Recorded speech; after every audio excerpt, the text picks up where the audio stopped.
Welcome, everyone, to another episode of Streamed and Screened, an entertainment podcast about movies and TV from Lee Enterprises. I'm Terry Lipschutz, managing editor of the National Newsroom at Lee, and co-host of the program with Bruce Miller, a longtime entertainment reporter. And there is just so much on TV right now. I don't even know where to start. Because I've seen so much of it, I think I can go on spring break. I can go and I could sit in the sun and I would still be caught up with everybody else because I've seen so much already. And it's interesting how they have created this false narrative where suddenly there are two seasons. We have the fall season and we have the spring season. Yep. And it's like, well, no, you're just trying to milk these shows so they're a little longer. One of those, which you have watched and are a fan of, is Bridgerton. Right. And Bridgerton now has 4 episodes that are coming back, and they're working on a Cinderella story, right? Isn't it kind of like a Cinderella story? That's what it's been like the first 4, correct? And apparently it's going to twist quite significantly. Oh. I asked the young man who plays Benedict, is that his name? Yeah. Is he the one that's in the... Is it Luke Thompson? Yes, I'm not as up on it as you are. Right. But I asked him about... was he upset or worried that he would never get picked? They'd never do his character. And he said, no, because they gave me enough to do. Okay. And then he said the other people were really generous about telling him, what it's like to be kind of in that hot seat and how their experience was, which is fascinating to me because, you'd think, isn't it the same story they're doing every year? Right. It's like somebody finds somebody and but he enjoyed it, and he said it's an interesting mix, and it's all going to crack wide open in the second half. Okay, so you got to talk to Luke, and then was it and his Cinderella? Okay. Yes. Is it Yerin Ha who plays Sophie? Yeah. Okay. Yes. Okay. Sorry, I don't have the names right on the top of my.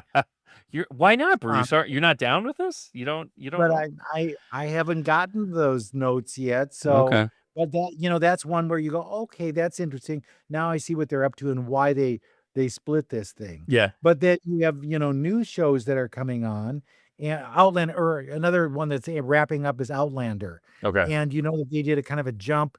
That's gonna have an interesting kind of end that they said could actually go longer if they wanted to. Oh. So we'll see what happens with that. CBS is introducing a lot of new shows, and one of the ones that is kind of a where is it now? Yellowstone. Right. If you may remember, Yellowstone kind of wrapped, and then they said they're coming back with a new one with Luke Grimes in it. Right. And what did we all think? He's going to run the ranch, right? Oh yeah. He's not running the ranch. Oh no. He is now a U.S. Marshal. Okay. And the show is called Marshals. And you realize that there's still a lot of trouble in that area. Montana is not rid of all of the troublemakers. And he comes from a different perspective because now he was part of that family that was causing a lot of trouble. And now he's in a kind of an overseer kind of situation. So it's interesting to me. It is not at all, I think, like the old Yellowstone. Okay. I think it's a different thing. It's more like most of those CBS shows that you see. It's like Tracker. It's like Fire Country. It's like Blue Bloods. All those kind of where they wrap up a story within an episode. Oh. There's still a continuing story that goes on. Okay. And there's a big, big, big reveal in the first episode. So if you were a fan of the original Yellowstone, I can't tell you what it is, but you're going to be shocked. Okay. Interesting. I never did really watch. Yeah. Well, I don't have Paramount Plus, so that's largely been the problem, the hang up for me. It'd be funny though, because the show is called Marshals. If it had nothing to do with like a U.S. Marshal, but Right. he was running a department store called Marshals, the clothing, and he's like the manager of the men's department.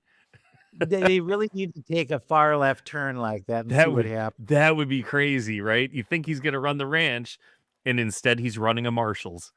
We also had some stores, and we'd like you to handle those, right? That's how you can mess with it. But yeah, so I watch it because it bears to the first one bears watching. CIA is another new series, Okay. and where is that headed? Who knows? Because CIA is basically a foreign-based thing, and they're doing things in New York. So we'll see where it goes. I think he played Lucifer. He's the star of this, Okay. and it's like CBS has a template that they're not messing with, Yeah. and they will keep going. But CBS also has America's Culinary Cup, and this is like they want to be the best of the best. It isn't like we give you 5 items and you got to make a meal out of them. This is the top chefs. Now, these are ones who have won French medals, Michelin stars, Mm. James Beard winners. They're right at the top, and they pit one against another. Okay. And then somebody goes home, and you go, wait a minute, that guy wasn't that bad. And I disagree, but they do talk about the food, and it isn't necessarily food that you don't eat. It's not like, Yeah. oh, these are $100 meals or anything like that. They'll have to make fried chicken. Okay. And so they make fried chicken, and then you have to decide, or the judges have to decide who made the best fried chicken. Okay. So it's accessible. Yeah. But I question, and I did ask Padma, who's the host of the show, if some get to come back, because in the first episode, some really, really big names bite the dust. And you go, well, that was kind of a waste. I would have found a way to keep them in there.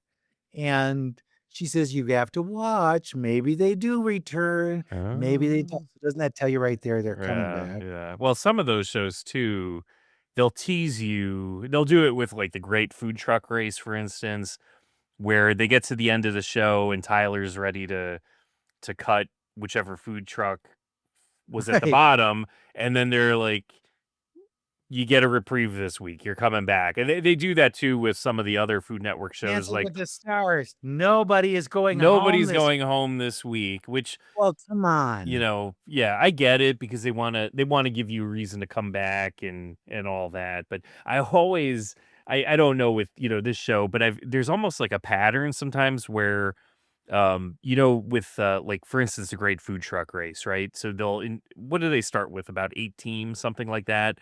Yeah. And they always do kind of the biographies on the teams. Like, this is the team that comes from Charlotte, North Carolina, and this is their sob story and things like that. But a lot of times it feels like the teams that they highlight first are the ones that get bounced first, because that's why they're highlighting them right away, because they don't have Well, enough if you get episodes too left much- to, like, we'll run out of time before you're gone. So we gotta mention what you're doing. Too much information at the beginning is a sure sign you're going home. Mm-hmm. Exactly. And in this one, somebody is pregnant, and you think, oh my God, is she going to have the baby right here? Yeah. Or maybe is that her exit strategy? You don't know. Oh boy. But Yeah. so that's one coming. Scrubs is back. If you haven't watched that, last night they had a whole bunch of episodes.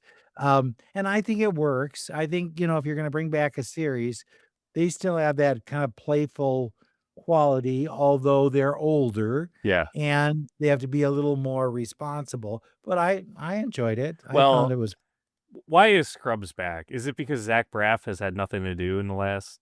Because what has he done? Does he still well, act? they've done those telephone commercials. I mean, that's pretty much it. He's Right, really but- been. He had a couple of his own movies, like Garden State and all that, but He won the Grammy for. right. Yeah. But he's really, where has he been since Scrubs? Now you're being nasty and mean. I'm sorry. But really, and I think a lot of times that's what it is. And then they get to be a producer on that because, they know where the bones are buried. Hey, And you know what? Ralph Macchio, he was one of those other guys that kind of bounced around from Karate Kid, but the last decade he's basically just owned being Daniel LaRusso, and it's worked out very well for him. would you, if you had a big thing like that, say, oh, no, I never want to do anything with that again? Or would you go, yeah, let's milk this cow for everything it's worth?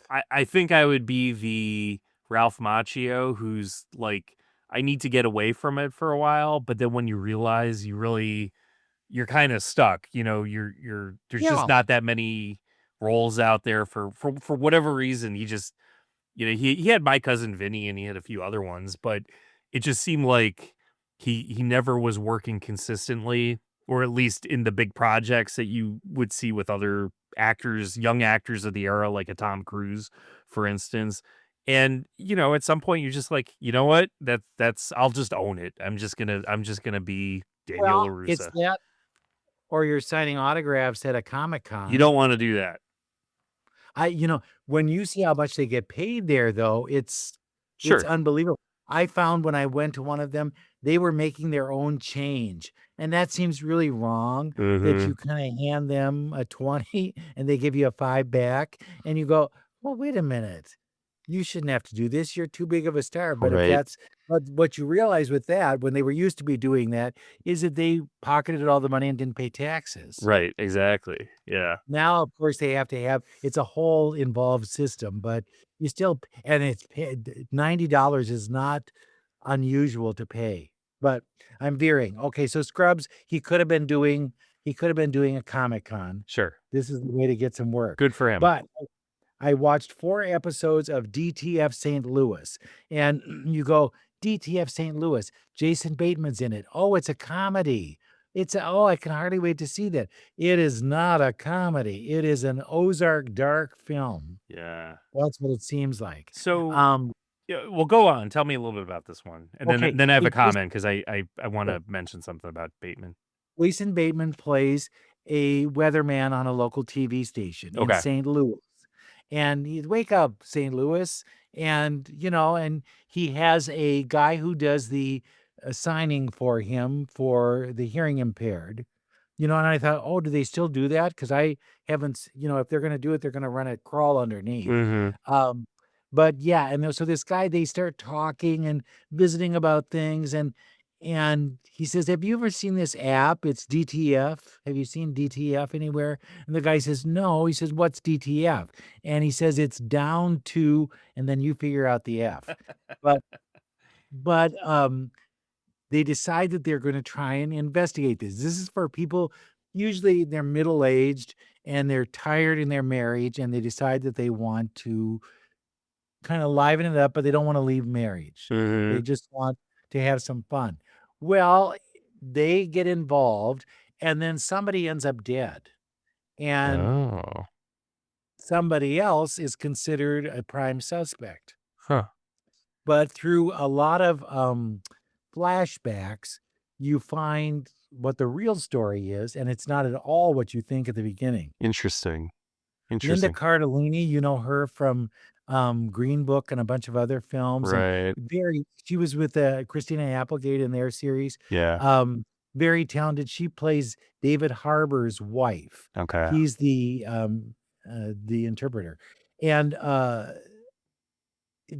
she's so good. I didn't realize how good she was, but she's very good at playing a lot of angles, Hmm. and Terry, this is for you. She is a part-time umpire, just Oh. like you. Oh boy. DTF. There you go. I can't wait to see this. But But no, I I saw the trailer for this a couple of it weeks does ago. not seem at all what you're getting. Yeah, yeah, it's interesting. So I I had this conversation with my wife after I saw the um the trailer, and you think about Jason Bateman's career. This is like the anti Zach Braff, okay? He's had such a fascinating career, kind of post child actor, young adult actor, right? Where he had his gigs and he kind of floated around, but he settled in with Arrested Development, had obviously a really strong career there. He's done the Zootopia movies and all that, but he seems to have become, especially after Ozark, or maybe maybe near the end of Ozark, he's almost become the king of these limited series, right? Right, Because right, you remember, he had that one, I think it was on HBO, it was called The Outsider, where right. it was a suspense one. He was in it. It was with Ben Mendelsohn. Cynthia Erivo was in it. It was just a really compelling, kind of murder mystery type of series. just had Black Rabbit with that one was out Right. late last year with Jude Law. I thought that was another really good one. It just feels like with him, he's able to slide into these character things, do 8 episodes, and then just be done. And you're thinking to yourself like, "Wow, this is maybe the best thing I've watched recently." Yeah, and they're fascinating projects Yeah, where you go, "I am not sure I know where this is headed." right. And it keeps you engaged so that then after like Ozark too, I wanna go back and look at that again to see if I missed some clues to pick up on or what. Mhm. I'm sorry that that ended because I liked it. I did I thought too. it really good. But Jason Bateman, he's 57. Um, he's one of these actors that you don't think of regularly, but he just keeps showing up all the time, and well, and they're he's good. friends with people in the business that Yep. are doing good things as well. So that helps because that they talk about the same things and maybe offer a job to their friend or I don't know. Oh, yeah, But yeah, but he'd be one I'd wanna be a friend with because, yeah. and I think it was Arrested Development that gave him that boost because it pictured him in a different light, Right. and it still had comedy in there, but he could kind of play the straight man for everybody else. And, boy, how many I mean, Ricky Schroeder did Move On, and he did, NYPD Blue and things like that, Right. but how many get that opportunity? Darn few. Yeah. And I think he's taken advantage of it and then extended into directing too. And he won an Emmy for directing Ozark. Yeah. So, Right. I mean, you just think about his career. He had a lot of movies kind of hit and miss. Teen Wolf 2, probably not the most memorable thing he's ever done. well, He had Michael J. Fox's Leftovers, Right, right? exactly. He had some bit parts here. He was in yeah, I'm just kind of like looking at some of these things like in an episode of Knight Rider, episode of Mr. Belvedere, things like that. Obviously, he got his huge break with the Hogan family, but after the Hogan family, he kind of vanished a little bit for a while and it almost turned into that Ralph Macchio type of thing, but Right. he's just He could have been I there. think it is, as you said, Arrested Development really brought him back, and it was great for him. I wonder how they get that opportunity. Again, is that a relationship with somebody that, Right. you know, is very creative? I think that's what, if you're going to be an actor, find creatives Yep. that you can kinda latch on to because they will pull you through some of the things where you go, "Okay, you're not really right for this, but there is a part in here and I can put you in it." And then you build this kind of catalog of stuff and you're good, Yeah. You know you what? know? If there was an award for like best underrated actor of the last decade, I I would probably throw it at him because it's just, you don't think of him regularly like, "Hey, what's Jason Bateman up to?" But every time Right. something of his pops up, you're just, "Wow, that is really good. I'm glad I tuned in. He's a good You get to actor." the you say, "Well, I haven't seen him in a while. I wonder what he's up to." Yeah. And then he comes to something like this, and it's 7 episodes of, Yeah. a pretty good thing. Mhm. Mhm. Yeah. So that's yeah, that's coming, and, what other ones do I have here that's on my list? Well, I saw a movie that's coming out this next week, Okay. Reminders of Him, and I do have an interview with that, and I'll bring that next week. We'll have that. You'll be able to hear, and Perfect. then how are we doing on our Oscar movies? Are you getting any more? Well, I almost started Sinners the other night, but I wasn't too is that scary? How scary is Sinners? Is it scary or No, but they started locking the doors on the vampires, Okay. so All right. Well, I'll tune into that. I was gonna start it. You mentioned the whole officiating thing. I am I am in the middle of rereading my rules books because I have to take my tests because oh, the well, high school damn. season starts soon. So you got to test out every year, and I do take this. It is a bit of a side hustle, but I do take it very seriously. So I'm trying to get through that. But I did.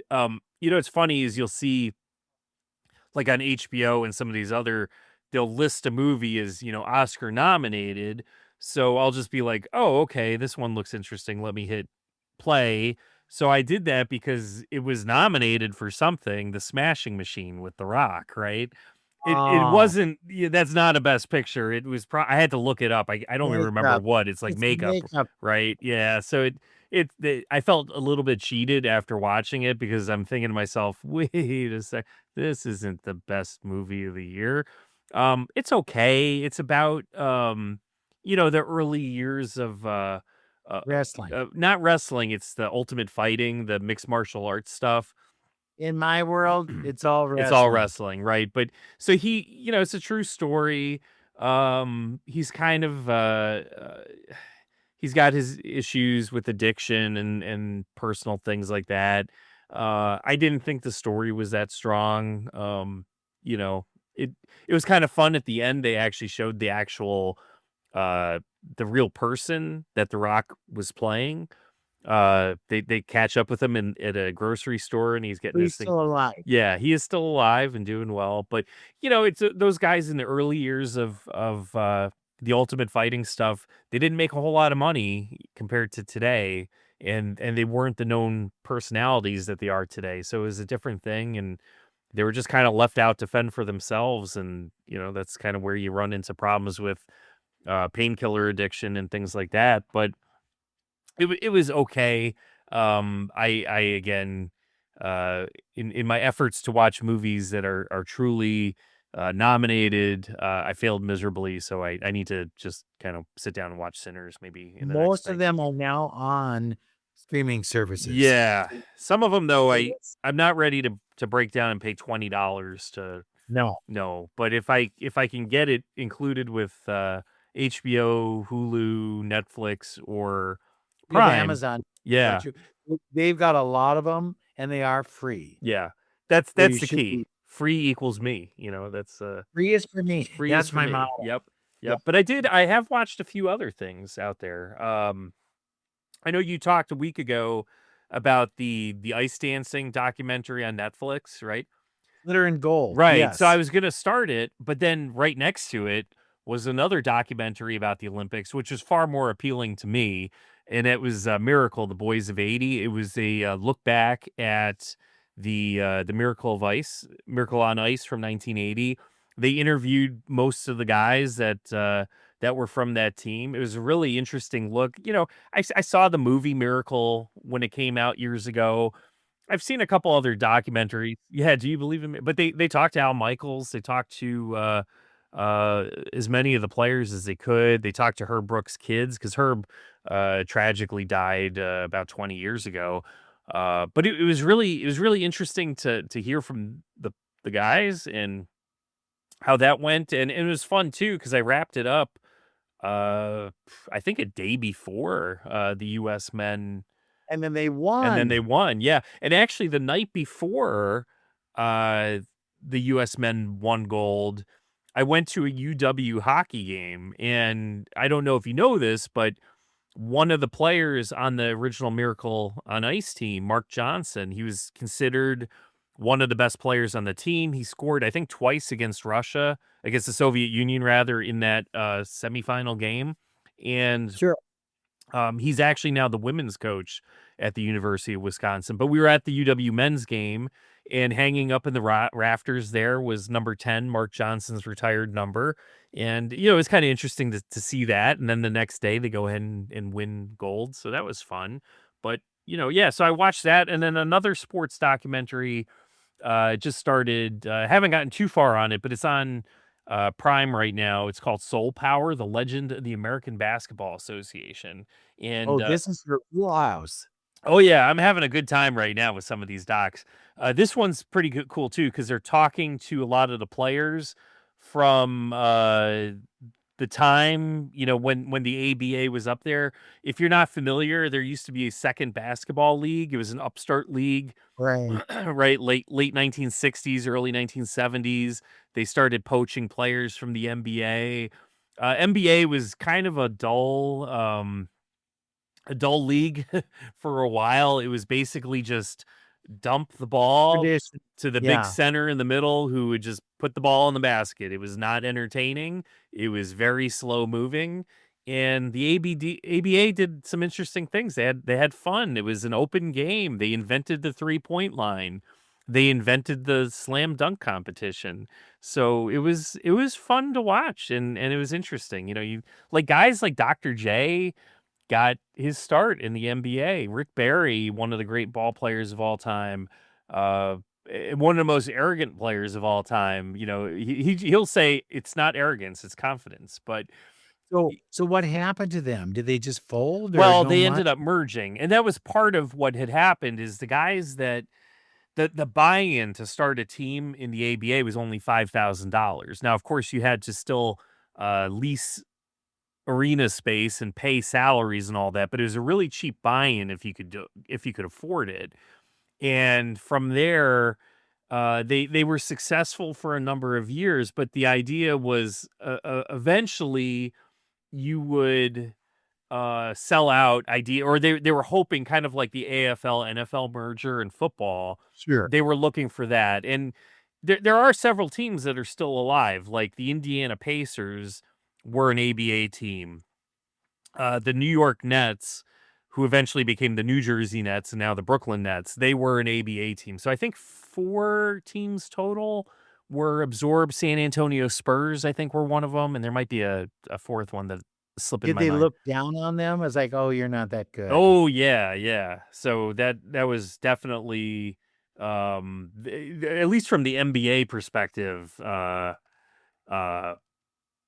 you know, frowned upon, right? But they also, Sure. who else they interviewed, because he was an owner of a team, was Pat Boone. He was interviewed. He He's had his hand in he everything, is didn't he's he? like 91 years old, but Yes, and yeah. still going strong. He and, Anne Margaret have been going out doing interviews together, and, you go, "Oh my god, I didn't realize they were both I around." know. That's the my first reaction when Pat Boone showed up in an interview was like, "When did they take this? Is this from 15 years ago? He's got to be long Yeah, dead, right?" But no, the man is still alive and well. So it's they should fun, be yeah. signing autographs at the Comic-Con, Right. right? Right, but he's a disruptor. You didn't think of him as being a disruptor, but he's a disruptor. So, Do you remember though, in a lot of these shows, they would make fun of Pat Boone rather, because he was taking black music and creating it for, a white audience, mhm, mhm. and that he was like, "Oh, Pat Boone did it." But he had his worth. Yeah, He was doing other things, so yeah. that's good. So there's that. Yeah. So I've been watching that, and then the other one, and you mentioned this briefly last week, but Paradise season 2 on Hulu, just started Oh, watching it. yeah. Is it good? We'll see. I'm only in the second episode. I'm not Uh, sold on it yet. I did, good it. as a baseball fan, as a Mets fan, I did have a laugh, because it is not, spoiler alert, I guess, but it's it's a post-apocalyptic type of show, and they're sitting around the table and they're talking about like things that they miss from, the before times, right? So tell one thing you miss and one thing you don't miss. And they get to this guy and he says, I miss watching the Mets. And they're like, well, what's one thing you don't miss? And he's like, I don't miss watching the Mets. And I had a good laugh at that as a Mets fan, because that is Well, the there you most go. Mets thing you could say. You love watching them, but you hate watching them at the same time. Yeah. You see, there if I were a bigger person in the sports field, which, I'm not, Right. um, I would probably have all those same feelings and stuff Yeah. and be right there with you. Yeah. But maybe that's for the best. We Yep. don't need to have 2 haters at once. No. Um, how how did you feel the Olympics ended? Do you think that was a good thing? I'm a little tired of. I'm always like hardcore Olympics week 1, and then by the time the second week rolls around, I'm just like, I'm good. I don't need to watch curling anymore. Will I get to see the Paralympics? They are showing it. Yeah, unfortunately, it doesn't get a whole lot of. It does get TV, but I think it's buried more on, like Peacock. Okay, okay. Well, then I'll have to get that Peacock Yeah. subscription unless I'm Yeah. in bad shape, right? Yeah, I mean, that starts, this week, and we'll see how it goes, but it's like from an Olympic standpoint, I enjoy it, but I get tired of it pretty quick, and to be honest with you, I'm happy it's over with now. But it was fun. I still wanna know how they got all those clothes home. That's my big question. Right. And, I feel sorry that everybody wasn't invited to the White House. I'm just putting that out there, not trying to be political, Right. but I think they could have had a day for all Olympians. Yep. Um, and, there's gotta be a medal in that desk drawer somewhere for everybody to Right. have. Exactly. But we'll see. So I still wanna have the good feeling of the Yep. Olympics. And now that you tell me that there's another documentary I can watch, I'll believe in miracles. There you go. There you go. And then lastly, I don't know, I think I brought this up before. One of my favorite shows on Apple TV Plus. I just saw a trailer for it. It's coming back soon. Uh-oh. For All Mankind season 5 is coming back. Oh, man. Did it say the last season? It's got to be, because they're running with a few of these actors. Joel Kinnaman, who plays the character Edward Baldwin. I mean, I think with this 5th season, it's supposed to take place around 2015 or so, and they've colonized Mars. But remember, he was in the first season when we were just getting to the moon to begin with. So he's got to be, like 90 years old, right? So, Oh my God. Yeah. yeah. Yeah. So the original, there's only, I think, 2 or 3 characters left from the original season, Oh my because they've all God. died off. It's been 50 years in the making. Isn't that something? Well, then we'll watch for that, because Yep. that'll be a good thing. But next week we've got to start talking Oscars. We do. Yep. So be ready. And then I have for you Reminders of Him. Okay. And that's one of those kind of, if you will, the wife will go to that, but I won't go kind of films. Sure. But you will find things for you Okay. in there that I think you'd like. Okay. All right. Well, there you go. There I am. That's no part 3 of Wicked. We're not doing that. No. All right. Well, good. Well, on that note, thank you for listening, and we'll be back again next week with another episode of Streamed and Screened.